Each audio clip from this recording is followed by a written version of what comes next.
Ms. Novosel, just for your knowledge, there are a number of people in this room, including media, and I'm assuming family members.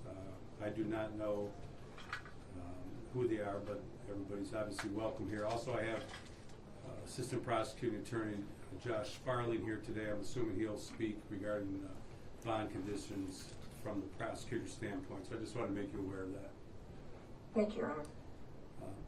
Sir, you are Maurice Michael, is it Houle or Houle? Houle. Houle.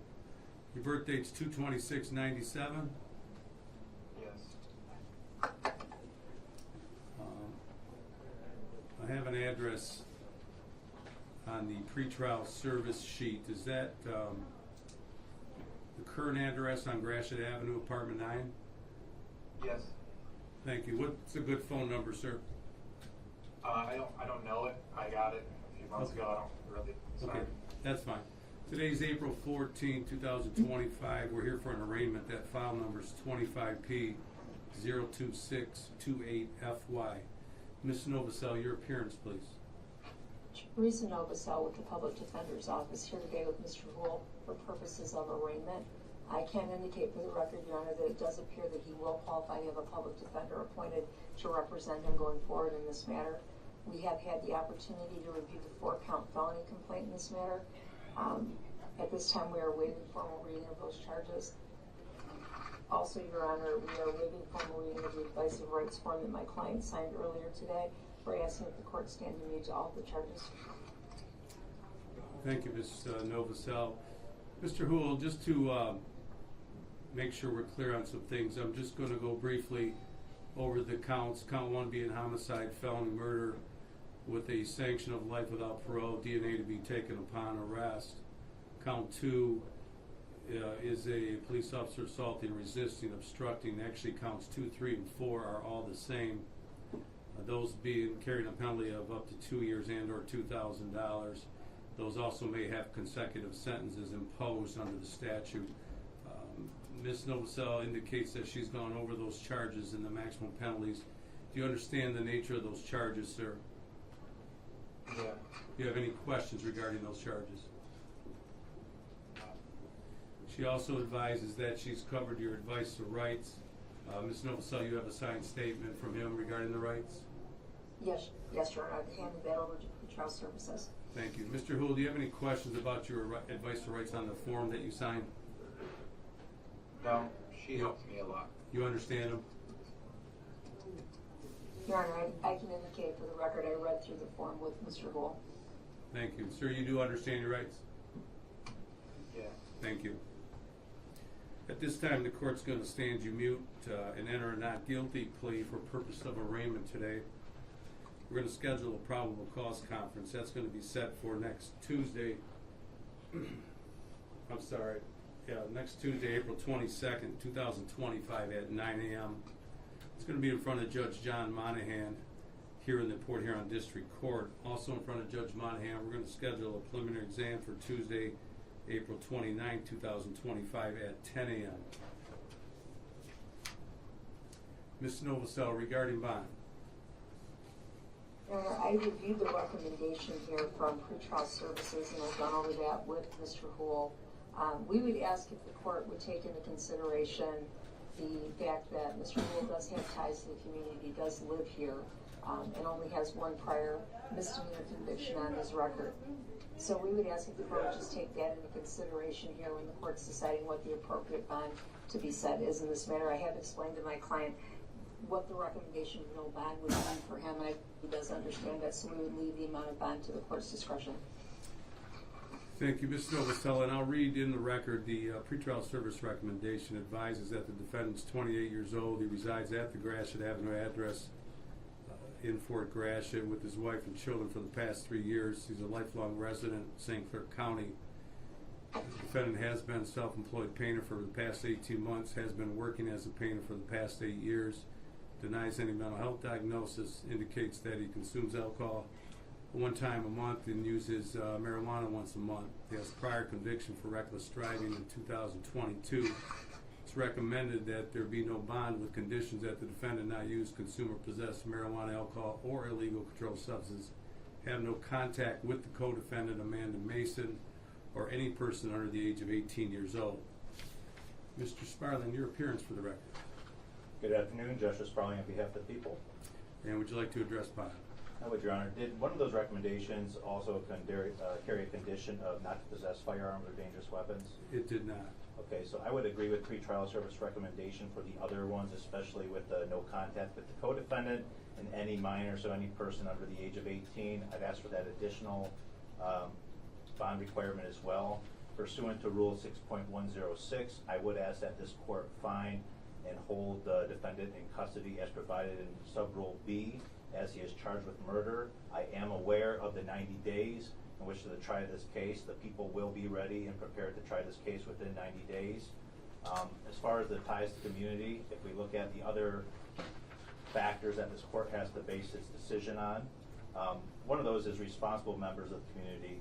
Throughout this investigation recently, and it would be on Friday when the defendant was taken into custody, that was after my office sent out prosecutorial subpoenas where both defendants were brought in to provide sworn under oath statements.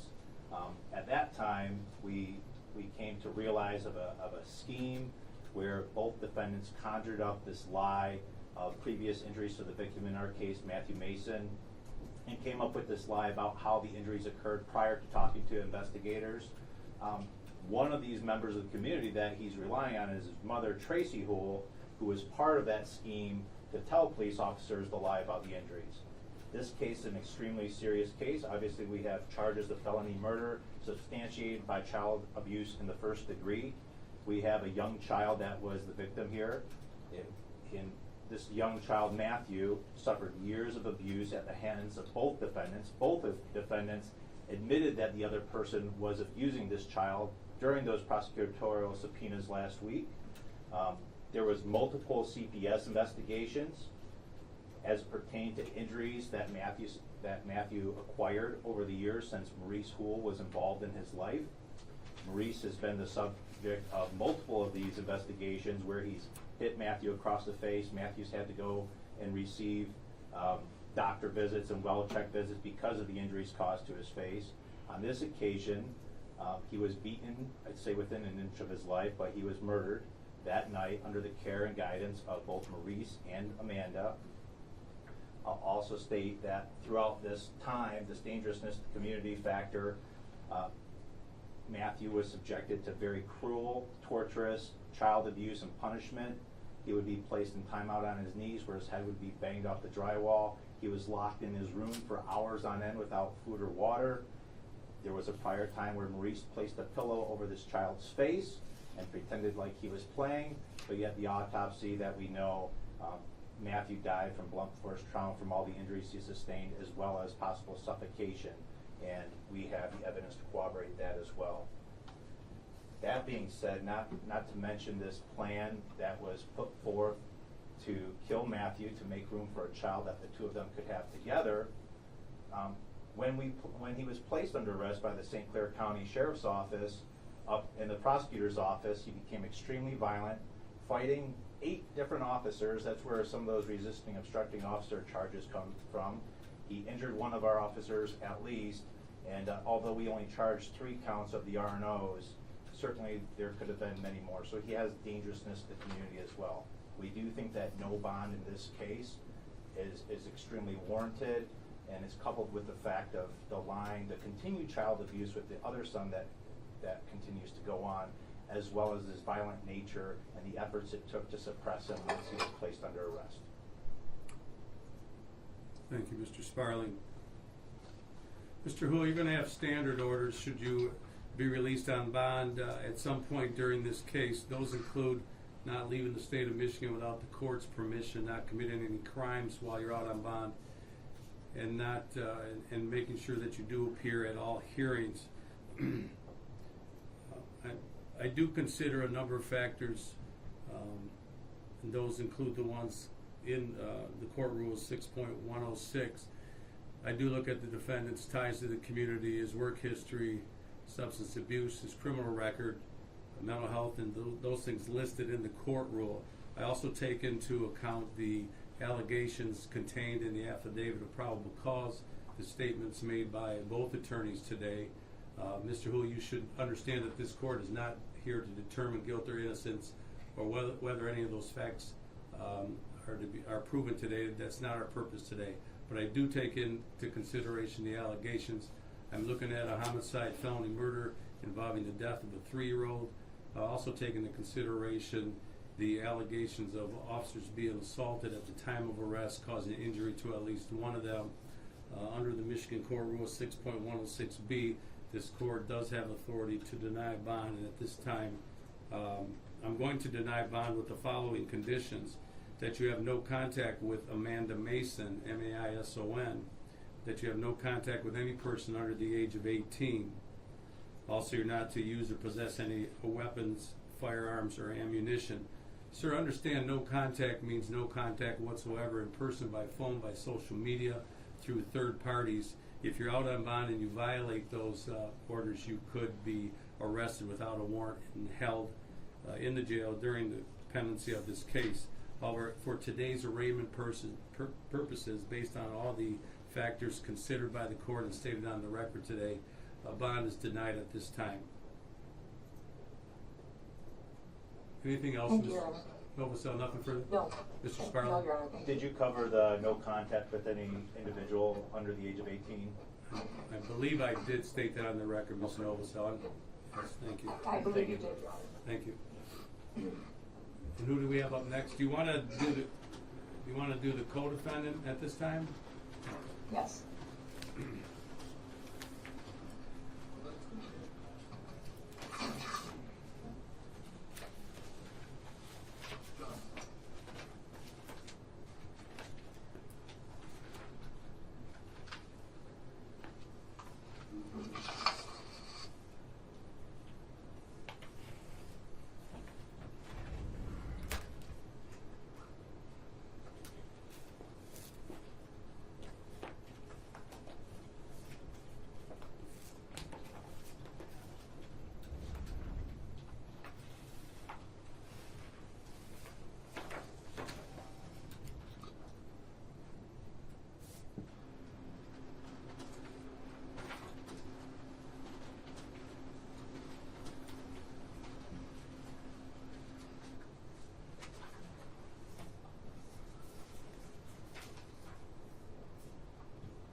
Ma'am, you're Amanda Mae Mason, is that correct?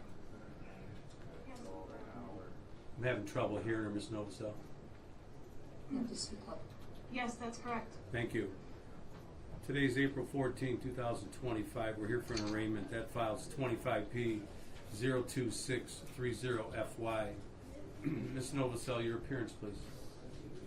Lisa Novosel with the Public Defender's Office, here today with Ms. Mason for purposes of arraignment. Excuse me, it does appear that she will qualify for a public defender to be appointed going forward in this matter. We have had the opportunity to review the one-count felony murder complaint. At this time, we would waive formal reading of that charge. We've also gone over the advice of rights form, which she signed earlier today. We're waiving a formal reading of that form as well, and we're asking that the court stand immune to the charge.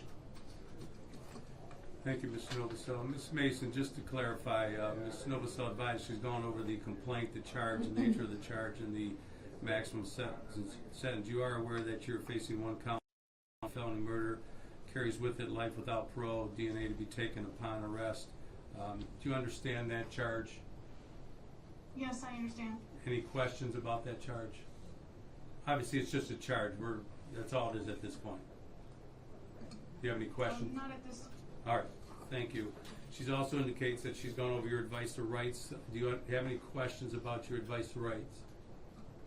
No, Your Honor. Thank you. For today's arraignment purposes, we're going to stand you mute, enter a not guilty plea on your behalf. A probable cause conference is going to be scheduled Tuesday, April 22nd, 2025 at 9 a.m. in front of Judge John Monahan here in the Port Huron District Court. Also in front of Judge Monahan will be a preliminary exam for Tuesday, April 29th, 2025 at 10 a.m. I do have a pretrial service release recommendation. Advises defendant is 33 years old, resides at the Henry Street address in Port Huron with her boyfriend and children for the past 9 months, has lived in St. Clair County most of her life. She's unemployed, last worked a year ago at, is it U.S. Fair thing? She denies any Yes, Your Honor. any mental health diagnosis. Defendant indicates that she does not use any drugs or alcohol, has no prior convictions. It's recommended that no bond be ordered with conditions she not use, consume, or possess marijuana, alcohol, or illegal controlled substances, have no contact with the co-defendant Maurice Houle, or any person under the age of 18. Ms. Novosel, comments regarding bond?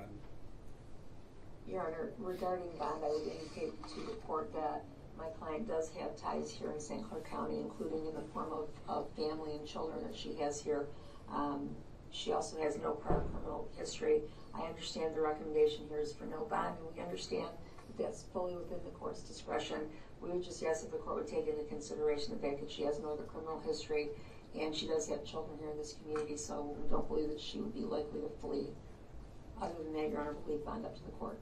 Thank you. Mr. Sparley. Judge, thank you. Josh Sparling on behalf of the people. Likewise, for the co-defendant, we would ask, pursuant to Rule MCR 6.106 under Subrule B, that this defendant be held in custody with no bond. While she does have ties to the community, for family and small children, we would ask that those bond conditions to be imposed, limiting or removing any contact with those minor children to make sure that they're safe moving forward. The only thing we know at this point in which we can state is that the children are not safe with her. These allegations stem from Matthew Maison, the same as the co-defendant. She had years of covering up for abuse that was done by both Maurice Houle as well as herself. She admitted to us during those prosecutorial subpoenas that Maurice Houle was extremely cruel and abusive, that Matthew was locked in his bedroom for a long period of time.